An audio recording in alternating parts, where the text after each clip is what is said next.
There's that kid that comes to class late every day. Maybe they have a pass, maybe they don't. They walk in the door, they're loud, they're disruptive, they cause chaos and disrupt everything that you had worked so hard at putting on that day in your lesson. The question is, should you address it? How do you address it? And is this one of those small things that maybe you're blowing out of proportion? That's what we're going to talk about today. So this video is being made as part of a series of like, what do you do with students that are defiant, right? Kids that you're asking to do something or you're telling them to do something and they just don't do it. And we're not talking about things that are unreasonable. I'm talking about showing up to class on time, man. I'm talking about not talking when I'm talking, or please sit down when I ask you to sit down, or stop touching other people with your pen. Don't touch me. So one of these things that shows up in school all the time, especially secondary ed, is kids like Kevin. Kevin, I'm going to use your name, Kevin, and you know exactly who I'm talking about because I know Kevin watches this channel still. Kevin is habitually late for class every day, or at least most of the time, and it's not just a little late.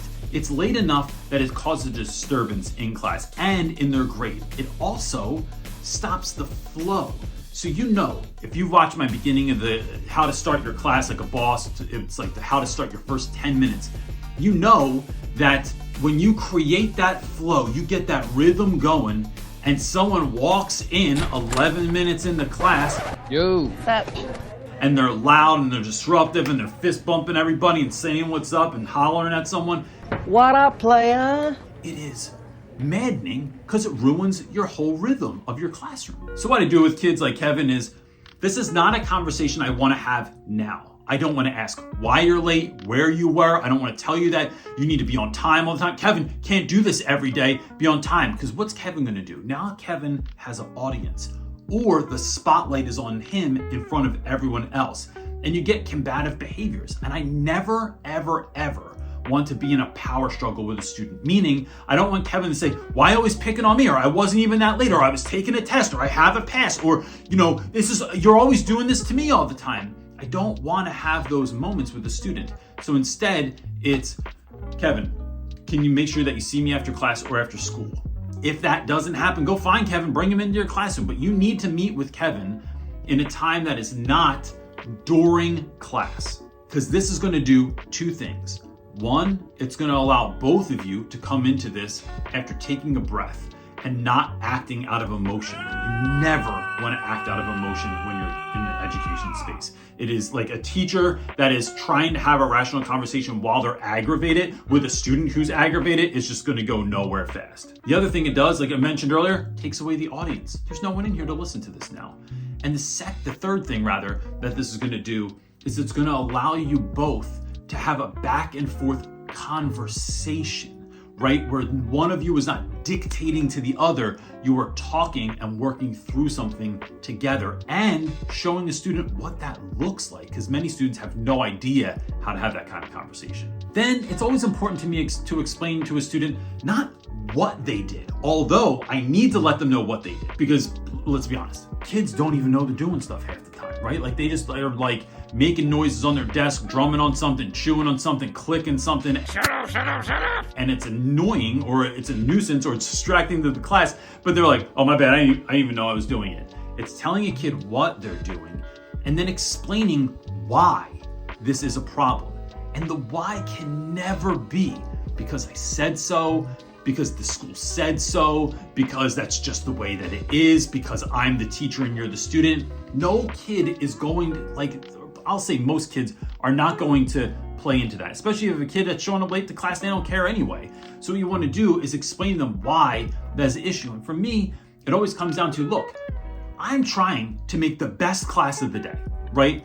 And when you come in, you are, one, missing part of the best class of the day, right? So stop dissing me and missing this thing that I've worked so hard to make school not suck, and then you're just not even showing up. Two, future you is upset that you are not putting in the work now because it's going to cause problems later. Three, being on time is important, man. Like with everything, it is so aggravating when someone is not on time, and good luck having a job where you can show up late whenever you want and show up loud and late and have it not come back on you. It's a life skill. And four, guess what? This class isn't about you, it's about us. right? There's 30 kids in this classroom. And when you come in, your actions, although they are not bothering you, they are disrupting an entire class that is trying to get done what needs to get done, to engage in a lesson that has been created for them. And so why is that a problem? Because you don't know everybody in here. You don't know who has like an auditory issue. You don't know who has wild ADHD and it's taking everything that they have to focus in. So your actions are having a negative effect on everybody else in class. And that I will not allow to stand. And the next thing is to always start with curiosity, right? So once you tell a kid what they're doing and why this is not gonna work, it's important to ask a kid, like, what's going on? Why are you late? Are you talking to your friends? You have a bottom locker and the kid on the top locker standing in front of it? I don't fill in the blanks for kids, but I like to give them space to see why they're late. A lot of times kids say, I don't know, or I was screwing around. And they're very honest with you when they have the moment where they don't feel like they're being attacked, but they feel like they're being communicated with. But if there are issues, then I want to make sure that I address those. And sometimes it is a matter of like helping a kid figure out their locker. It's a matter of helping a kid figure out like, oh, do you have to go to the bathroom? So what you're gonna do is just come to class. I'm just gonna let you go right away. And then if you're late coming back from the bathroom, that's not a big deal, but let's handle that when we need to handle that. What you're doing is problem solving with the student. Sometimes if kids are getting distracted by their friends and they know they're gonna get distracted by their friends, help them walk through a scenario of like, what's a better way you could come to class? Because bro, don't miss my class. Like miss math. Math. Is what I always tell them. Because my buddy Rufo teaches math, and that's just what I say about Rufo all the time. Miss Rufo's class, you know it's not gonna be as cool as mine. Side note, I'm not really proposing that students miss another teacher's class. It is just for fun that I'm saying that. Anyway, onward with the video. And then the last thing I'm gonna do with a kid is I actually do this.